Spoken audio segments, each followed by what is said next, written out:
Imagine this for a second. You're thinking about, a really big career move, maybe even moving to a completely different country. It's this huge life decision, right? Something a lot of people dream about for growth or maybe just a fresh start. But how do you even start tackling the complexities, especially an international move for something specialized like IT? It seems daunting, definitely. So many unknowns. Exactly. So today, our deep dive is going right into that, navigating the IT job market and specifically the SAP scene in Australia. Ah, Australia. Yeah. A popular destination. Very. And we're going to unpack this using insights from someone who's actually done it. Our source is Jacques Maida, a Brazilian IT pro who moved to Melbourne back in 2016. He worked with SAP Solution Manager, so he gives this really grounded, practical view. Real boots on the ground experience. That's invaluable. Totally. So our mission here is to pull out those, critical bits of knowledge, visas, the job market reality, even which cities might be best, basically giving you a shortcut to being really well informed if you're considering a leap like this. And understanding these things up front, it honestly can save you so much trouble later on. It avoids those painful surprises. Right. It's about knowing what you're really getting into. Not just the brochure version. Precisely. So by the end of this, you'll get the crucial steps, maybe some surprising facts that go way beyond just packing, hopefully helping you dodge common mistakes and, plan strategically. Sounds good. Where do we start? Okay, let's unpack the absolute foundation. Getting in legally and staying there. The visa hurdle. Yes. Jacques, our source, he really stresses that getting residency is a massive step, a huge deal. Mm-hmm. He talks about the skilled visa, that's pretty common for professionals, but also this more niche talent visa. Oh, yeah? For who? For people with really rare skills. You mentioned examples like a jiu-jitsu black belt or maybe a highly specialized researcher, things like that. Interesting. So why is residency so important beyond just being allowed to stay? That's a key point you raised earlier. Well, it fundamentally changes your position, doesn't it? Mm-hmm. Gives you independence, security. You're not tied to one employer for your right to be there. That's huge leverage in the job market. Absolutely. Which brings us nicely to company sponsorship. Right. Jacques actually came over that way. The company pays for the visa. Sounds like a great deal initially. It does, but it's kind of a double-edged sword, isn't it? Very much so. The big downside is that dependency. You're Yeah. completely reliant on that one company. Jacques even saw colleagues who had to pack up and go home because their sponsoring company just closed down. Wow, that's harsh. Yeah. And his own sponsor company apparently didn't follow through on promises about helping with residency later on. Oof. So it raises that question, what can you actually do? If you are going the sponsorship route, what precautions should you take? That's crucial. You need to really scrutinize that contract. Look very closely at the clauses about the visa, about pathways to residency. Are there clear commitments? What happens if the company folds or if you leave? Exit clauses are important. Honestly, getting some legal advice specifically on the immigration aspects might be worth it. Protect yourself. Good advice. Now, something equally vital, English fluency. Wow. Yes. How critical is it, really? Jacques says it's incredibly important, especially for interviews, obviously, but also for consulting roles where you're talking to clients constantly. Makes sense. He mentions the IELTS exam as that common way to prove your level. And the wider picture here is that communication issues, maybe from a heavy accent or just not being fully fluent, can seriously hold you back, even if your technical skills are top-notch. It's about building trust, clear communication in a professional setting. Yeah, that makes total sense. Okay, let's shift gears to the job market itself. What are employers actually looking for? This is where it gets really interesting. Jacques highlighted this big hurdle in the Australian experience. The classic catch-22. You need local experience to get a job, but you need a job to get local experience. Exactly. He says employers generally prioritize that local experience over international credentials, even if they're really strong. So the common advice, and Jacques seems to agree, is you might have to take a first job that's maybe not your ideal role, just to get that foot in the door and build that local track record. It's like a strategic first step. Kind of, yeah. Maybe aiming for contract roles could be a smart way in. They seem quite common there. That's a good point. And it's not just any experience, right?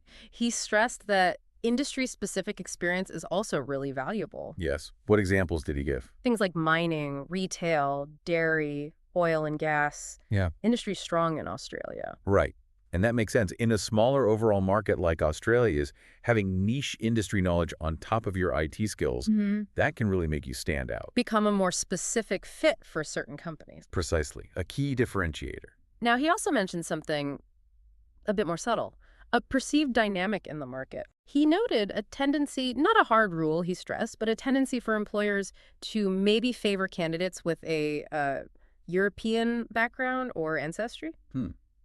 Okay, well, without endorsing that, we're just reporting what the source observed as a perceived market tendency. Yeah. It's his experience. Right, just relaying the observation. But on a more positive note regarding salary, Yes. his advice was really clear. Don't give up and negotiate. Good. That shows self-confidence, right? Hmm. Knowing your worth, especially if you have skills that are in demand. Don't undersell yourself just because you're new. Absolutely. So when you're actually looking for these jobs, where do you go?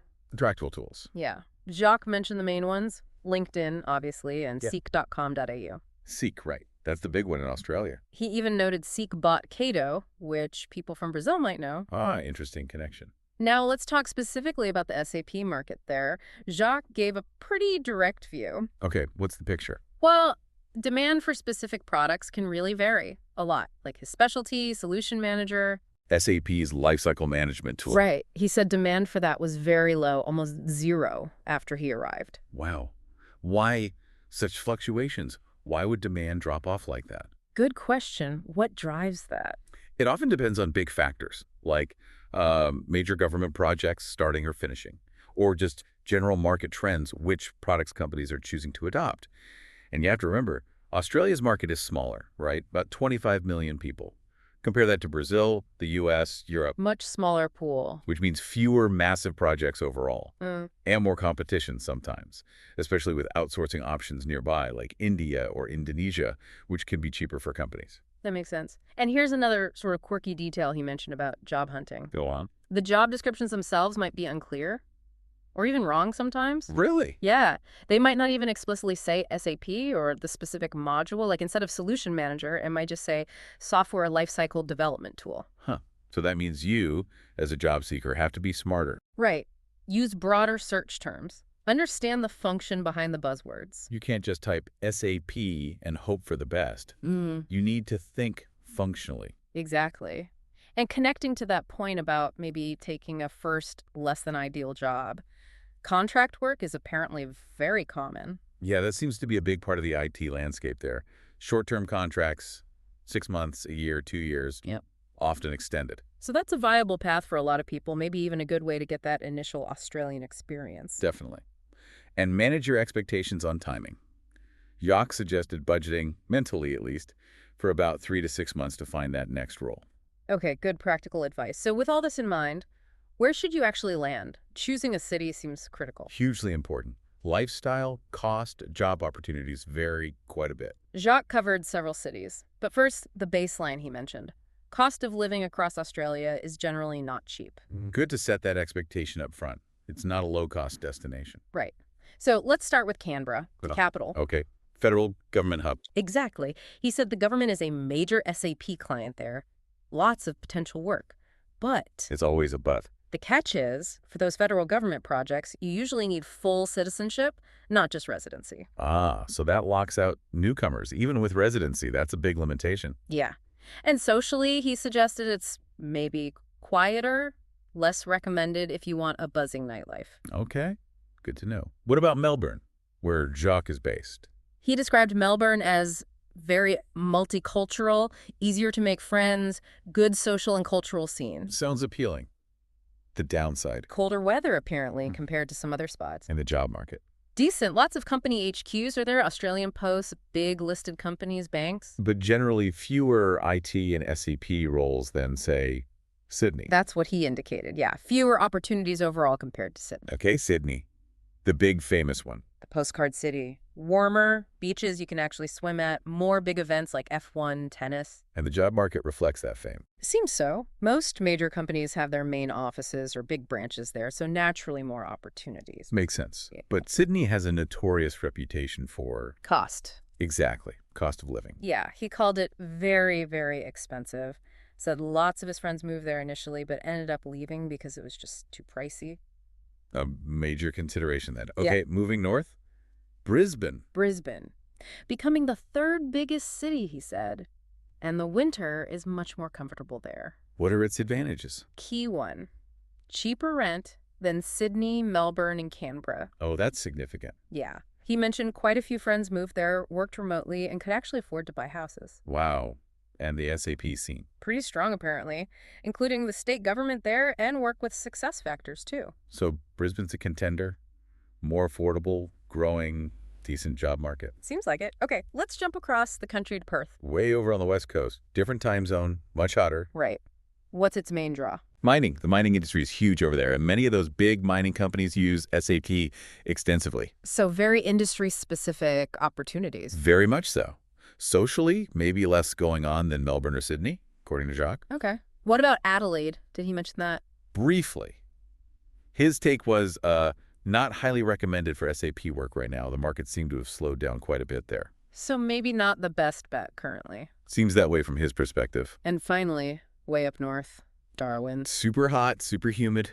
And the job prospects. He basically said Yeah. almost zero SAP opportunities he could recall.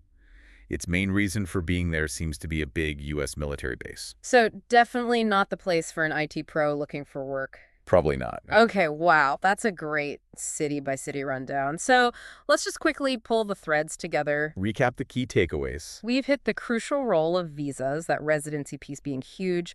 We've looked at the job market realities, the need for Australian experience, industry knowledge, how to navigate sponsorships and negotiations. And the tools, like Seek and LinkedIn. Right. And then the importance of picking the right city based on jobs, cost, lifestyle. Yeah. It all ties together. And I think what really comes through from Jacques' experience is how valuable these nuanced insights are. Getting this kind of detail from someone who's actually lived it, it gives you a massive advantage. Helps you make genuinely informed choices, not just, wishful thinking. Avoids going in blind. Saves time, money, stress. Yeah. Which leaves us with a final thought for you, the listener, to maybe chew on. Okay, let's hear it. Given everything we've heard about the specific demands for Australian experience and that industry fit, how could you strategically pivot your career before you even get on the plane? Could you maybe gain certain skills or experiences now that would make you more attractive from day one in Australia? That's interesting. Pre-adapting almost. Or, if you're already there, how could you really leverage that contract market to rapidly build the local experience employers seem to value so much? Good questions. Thinking proactively about bridging that gap. Exactly. Just some extra layers of planning to consider as you maybe dream about that next big adventure.